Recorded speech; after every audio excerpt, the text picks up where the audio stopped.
The Israel Ministry of Foreign Affairs decided to send a group of young leaders from Montreal to Kenya in Africa. This is actually part of a pilot project. The first group went from Los Angeles and visited Kenya in November 2016, and the group of Montrealers visited in February 2017. The idea was to get a group of young individuals, young leaders, and get them involved with what Israel is doing on the ground, humanitarian assistance, and getting acquainted with MASHAV.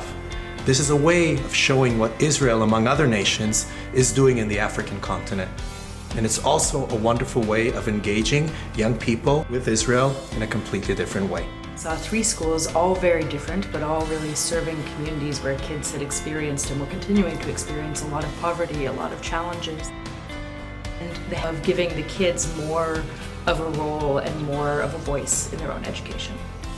I had no idea that Israel started development efforts in other countries back in 1957, when Israel was still very much a developing country.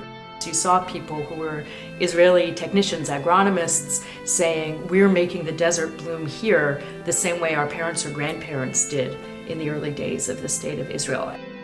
Avec l'aide aussi internationale, il y a vraiment un futur et ce potentiel est immense et on le voit auprès des enfants. So, Tikkun Olam, c'est ce devoir en philosophie juive que chaque personne doit aider à réparer le monde, au moins une personne à la fois.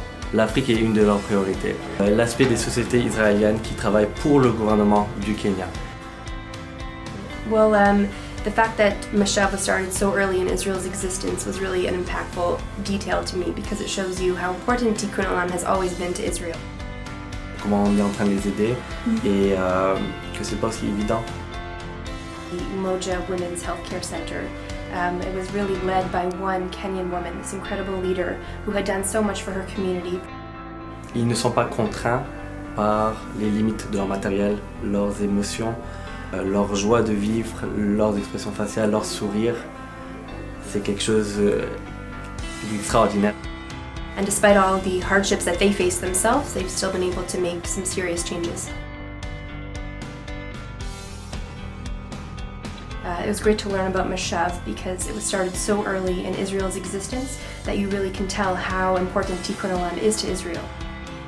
It was also great to go to Kenya just to see that Israel is involved in international aid projects. Just to see the work that different organizations are doing with children and how it's changing their lives, and hopefully will continue to as well. A beautiful country with beautiful people and an incredible culture, and it's living a difficult present, but getting to experience just a tiny bit of that beautiful culture was very meaningful.